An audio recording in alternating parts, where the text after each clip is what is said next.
Haryana police की social media पर जिस तरह से नजर है, हम कह सकते हैं कि सोशल मीडिया को लेकर ही बड़ा एक्शन दिखाया गया है। आपत्तिजनक गतिविधियों पर डिजिटल अभियान लगातार जारी है। 1018 आपत्तिजनक लिंक रिपोर्ट किए गए, 583 आपत्तिजनक प्रोफाइल और कंटेंट को हटाया गया। फर्जी ट्रेंडिंग एप्स पर साइबर हरियाणा की सख्ती। जी हाँ, फर्जी जो ट्रेडिंग ऐप थी, इस पर नजर रखते हुए सख्ती कर दी गई। निरंतर मॉनिटरिंग और धारा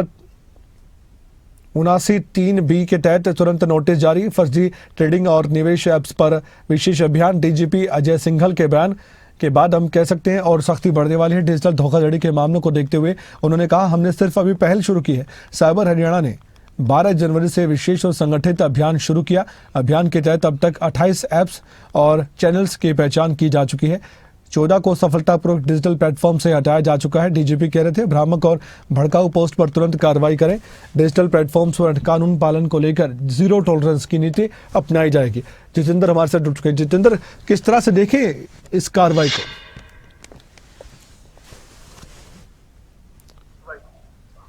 देखिए, सीधे तौर पर हम देख रहे हैं कि जब से नए डीजीपी अजय सिंघल की तरफ से कमान संभाली गई है, वो लगातार सोशल मीडिया पर जिस प्रकार से चाहे वो अगर हम बात करें यूट्यूब के माध्यम से जो गाने हैं, जो अपने आप में मौजूदा जो जनरेशन है उसके अंदर ये कह सकते हैं कि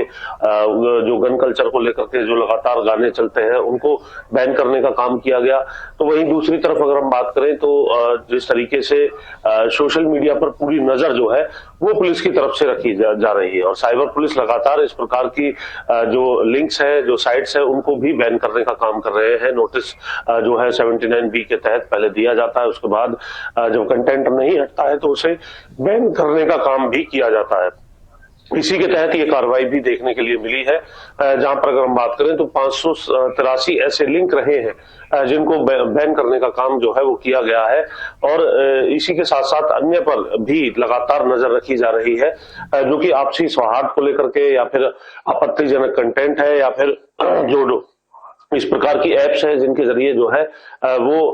किसी प्रकार का फ्रॉड हो सकता है, उन सभी पर नजर रखते हुए उनको नोटिस करके उन्हें बैन करने का काम यहाँ पर किया जा रहा है, ताकि जो युवा है खासतौर से और जो सोशल मीडिया के जाल में आकर के लोग जो है वो ना फंसे। क्योंकि आज की डेट में अगर पुलिस के सामने सबसे बड़ी जो चुनौती बनी हुई है तो वो अपने आप में इंटरनेट के माध्यम से चाहे वो आने वाली धमकियां हो या फिर इसके अलावा इस प्रकार के जो लिंक्स या एप्स हो, वो अपने आप में एक बड़ी चुनौती जो है वो समाज के लिए और पुलिस के लिए बनी हुई है। क्योंकि जो जनरेशन है वो कहीं ना कहीं उनके झांसे में आकर के इस प्रकार का कदम उठाती है और जो भड़काऊ का जो कंटेंट है उस कंटेंट को लेकर के भी जो आपसी समाज है जहां पर धर्म या जात के नाम पर कोई बात इस प्रकार की फैलाई जा रही है, उन पर भी नजर रखते हुए उनको भी बैन करने का काम जो है वो साइबर पुलिस की तरफ से लगातार किया जा रहा है। हमने देखा कि कई कलाकारों के गानों को भी बैन किया गया और साफ तौर पर कहा गया कि गैंगस्टर्स की छवि को बहुत बढ़िया तरीके से प्रदर्शित करने वाले गाने और कलाकारों पर नजर पुलिस की है और लगातार कार्रवाई करते हुए हरियाणा पुलिस ने बता दिया है कि ये बर्दाश्त नहीं होगा। आने वाले वक्त में कलाकारों के लिए कोई एडवाइजरी या फिर जो ये कंटेंट बनाते हैं इस तरह का, उनके लिए एडवाइजरी क्या है, उनको किन बातों का ध्यान रखना होता है और किन बातों का ध्यान रखना ही पड़ेगा।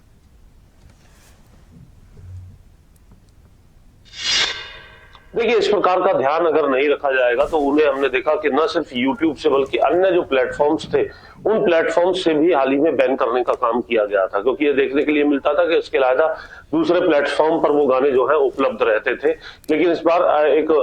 बड़ा प्रहार जो है वो इस प्रकार के गाने बनाने वाले जो सिंगर्स हैं उनके गानों पर किया गया था और उन्हें हटाने का काम भी किया गया था। हालांकि जो चुनौती की जो बात हो तो अपने आप में ये उन कलाकारों के लिए, उन जो है गायकों के लिए अपने आप में ये चुनौती बनती है कि उनकी इतनी मेहनत के बाद जो गाने जो बनाए जाते हैं और उन्हें समाज के अंदर आपत्तिजनक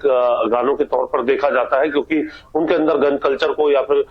ये कहें कि समाज को जो खराब करने वाले जो कुछ ऐसे गाने जो है वो देखने के लिए मिलते हैं, जिसको लेकर के उन गानों को जो है पूरे तौर पर बैन किया जाता है। तो वो अपने आप में उनके लिए ही एक सोचने का विषय होता है आगे आने वाले समय में इस प्रकार के गाने बनाने को लेकर के। वहीं दूसरी तरफ तरफ इस प्रकार के लिंक्स भी जिनके अंदर जातिगत बातें, धर्म आधारित बातें जो भड़का सकती हैं समाज को, उन पर भी पूरी नजर जो है पुलिस की रखी गई है और इसी प्रकार के इन लिंक्स को बंद किया गया है। ऐसी एप्स जिनके जरिए जो है फाइनेंशियल जो है घाटे में कोई भी व्यक्ति जा सकता है, वहां पर किसी प्रकार की सट्टेबाजी हो सकती है, उन सभी पर भी नजर रखने का काम जो है वो हरियाणा पुलिस की तरफ से किया जा रहा है और वहां किसी प्रकार का ऐसा कंटेंट देखने के बाद उसे बैन करने का काम भी किया गया है। शुक्रिया इस खबर पर जानकारी के लिए, बातचीत के लिए बहुत बहुत धन्यवाद।